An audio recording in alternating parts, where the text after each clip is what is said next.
Assalamualaikum warahmatullahi wabarakatuh. Selamat malam teman-teman semua. Menyusul video saya yang sebelumnya, seperti sudah saya sampaikan kepada teman-teman bahwa di video berikutnya saya akan berbagi informasi mengenai bagaimanakah cara instalasi ataupun memasang set-top box ke TV ya. Pada malam ini saya sudah menyiapkan dua buah contoh sampel set-top box, di mana saya punya dua merek ya. Dalam hal ini saya memiliki set-top box merek Matrix dengan tipenya yaitu Matrix Apple merah ya. Matrix Apple merah. Ini barangnya ya. Kemudian yang satunya saya juga punya set-top box mereknya Goldsat X1 ya. Yang mana untuk set-top box merek Goldsat X1 ini ukurannya kecil sekali. Ini saya peroleh teman-teman, harganya Rp165.000 ya. Saya beli online Rp165.000. Sedangkan yang merek Matrix Apple merah ini ukurannya agak lebih besar. Coba Anda bandingkan ya dengan ukuran telapak tangan saya. Ini saya beli harganya online Rp230.000. Jadi ini Rp230.000, sedangkan yang ini Rp165.000. Sebelum kita menginstalasi set-top box ini ke televisi seperti yang Anda bisa lihat ini ya. Ini posisi set-top box jika sudah terpasang di televisi. Sepertinya teman-teman harus mengenal dulu bagaimana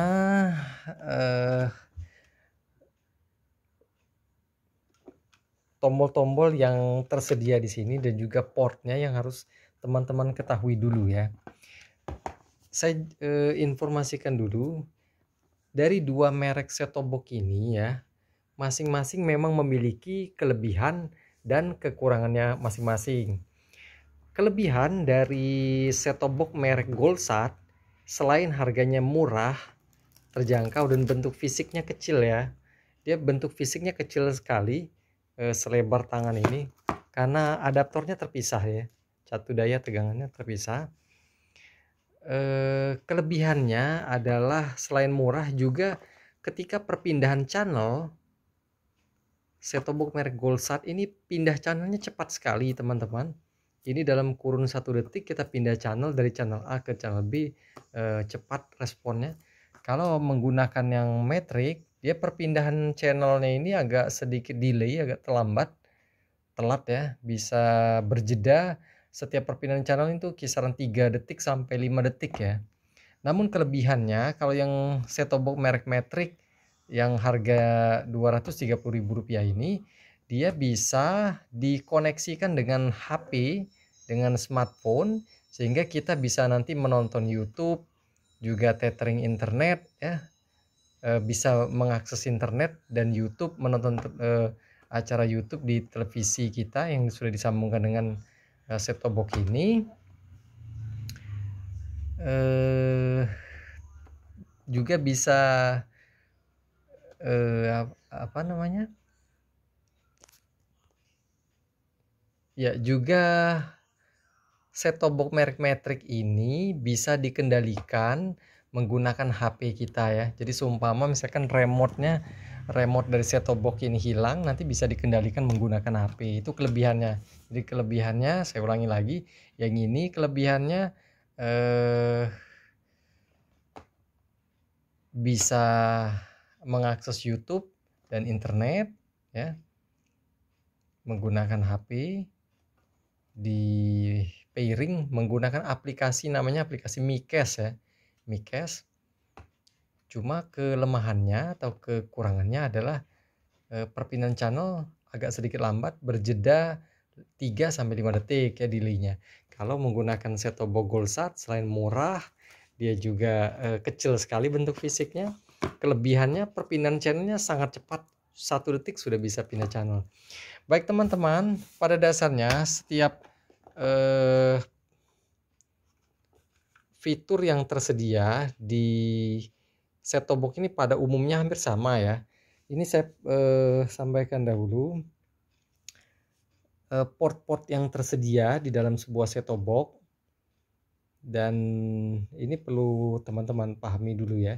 Di sini kan ada fitur, ada port namanya port antena in, ada port loop out, ada USB 2.0, ada HDTP. Ini adalah port HDMI, ada port yang lain ya. Saya jelaskan satu persatu dulu.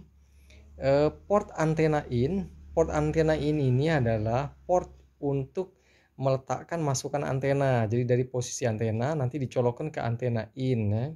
Sedangkan loop out ini adalah sebuah fitur ketika kita ingin menggunakan juga televisi untuk menangkap siaran secara langsung tanpa set-top box ini ya. Jadi nanti colokan antena ini disambungkan ke antena, sedangkan loop out ini nanti dihubungkan ke colokan antena TV, ke colokan input antena TV ya. Saya ulangi, ini antenanya, antena in langsung dicolokkan ke antena TV, kalau loop out dicolokkan justru ke input antena televisi. USB 2.0 ini bisa digunakan misalnya untuk mengupdate daripada softwarenya, juga sekaligus USB 2.0 ini ada di bagian tampak depan ya. Ada di belakang ini satu, di depannya juga ada satu. Nah, kedua port USB ini bisa digunakan untuk memasang WiFi adapter ya. Sebentar saya ambil dulu barangnya. Nah, ini teman-teman menggunakan ini namanya WiFi adapter ataupun WiFi stick ya. Jadi menggunakan alat ini nanti dicolokkan ke sini. Nanti teman-teman bisa mengontrol set-top box ini dihubungkan ke HP untuk nonton YouTube, untuk internetan ataupun untuk mengendalikan sebagai remote ya. Kemudian port yang keempat adalah port HDTV atau ini sebetulnya lebih dikenal dengan port HDMI. Port HDMI ini tidak saya sarankan untuk digunakan karena port televisi kita yang menggunakan HDMI ini tidak semua TV tersedia port HDMI, apalagi kadang-kadang televisi yang agak jadul, kadang-kadang HDMI-nya tidak support dengan HDMI yang tersedia di sini. Jadi fungsinya kita menyambungkan ataupun mengkoneksikan set-top box ini ke TV bisa menggunakan dua alternatif, bisa menggunakan kabel HDMI kepada TV ataupun bisa menggunakan kabel audio dan video.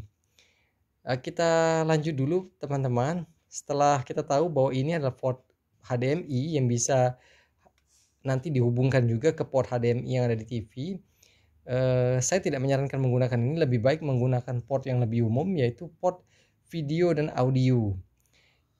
CVBS ini adalah port untuk video. Nanti port CVBS ini, port video ini dihubungkan juga kepada port video yang ada di televisi. Ciri khasnya adalah port ini berwarna kuning ya. Kemudian ada juga port audio. Port audio ini dia ada left audio dan juga ada right audio. Karena pada umumnya TV-TV modern dia sudah stereo ya. Jadi ada port audio kanan dan audio yang sebelah kiri. Tapi pada TV-TV jadul seperti TV tabung, kadang-kadang port audio ini belum tersedia stereo, maka bisa digunakan salah satu saja. Jadi secara sederhana, jika ingin menghubungkan video dan audio ke TV, bisa gunakan port videonya yang warna kuning, sedangkan audionya kalau TV jadul bisa menggunakan salah satu saja, port audio yang putih boleh, juga port yang berwarna merah boleh. Tapi kalau TV-nya agak lebih baru sedikit, boleh menggunakan port videonya satu dan audionya stereo left right dua-duanya ya. Itu teman-teman untuk port yang tersedia pada set-top box merek Matrix Apple ya. Kalau yang ada di set-top box Goldsat itu sama juga seperti yang saya sampaikan tadi, bahwa fungsinya sama ya. Ini tertulis kan ada port namanya RF in, RF out, ada HD out, ini HDMI, ada video dan audio. Nah, nanti cara menghubungkannya, RF in disambungkan kepada antena. Kemudian RF out ini merupakan sejenis loop yang nanti bisa dihubungkan kepada antena televisinya sendiri. Kalau ini antena yang berada di luar, kalau ini dihubungkan ke colokan antena yang di TV. Namun untuk pemula saya tidak menyarankan port ini sebaiknya tidak usah dipasang, cukuplah menggunakan RF in karena ini selain menambah biaya untuk pembelian kabel itu sendiri ya, juga ini sebetulnya fiturnya tidak perlu digunakan yang ini ya. Seperti yang merek Matrix Apple tadi, HDMI ini tidak saya sarankan digunakan karena tidak semua televisi ya support ya, apalagi untuk pemula yang baru menguji coba nanti akan kebingungan jika saja setelah menggunakan port HDMI ternyata gambar dan suaranya tidak keluar ya. Kemudian sama dengan yang sebelumnya tadi, ini ada port video untuk dihubungkan dengan port juga yang ada di port video di televisi dan juga untuk audionya ya. Sedangkan ini adalah colokan adaptor. Nah, ini ya colokan adaptor nanti dihubungkan ke sini. Nah, ke sini ya. Oke teman-teman, untuk sementara itu dulu pengenalan port ataupun colokan-colokan yang ada, port terminal colokan-colokan yang ada pada sebuah set-top box ya. Nanti untuk cara wiring ataupun pengkabelan itu saya jelaskan lagi dalam video tersendiri. Terima kasih sudah menonton video ini, mudah-mudahan bermanfaat. Wabillahi taufik wal hidayah. Wassalamualaikum warahmatullahi wabarakatuh.